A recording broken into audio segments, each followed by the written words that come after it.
For our story, it would be the charge of the weak force that would play a pivotal role. The weak force, unsurprisingly, is weaker than the strong force and electromagnetism, but it is still stronger than the pull of gravity.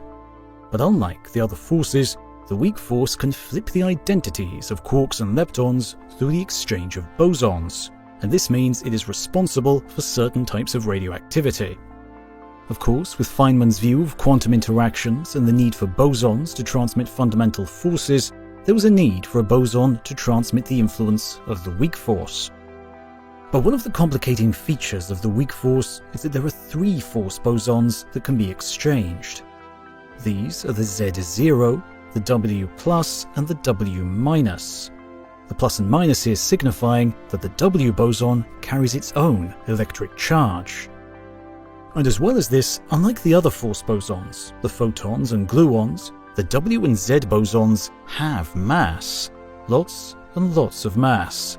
Indeed, each W and Z boson is about 80 times as massive as a proton or neutron.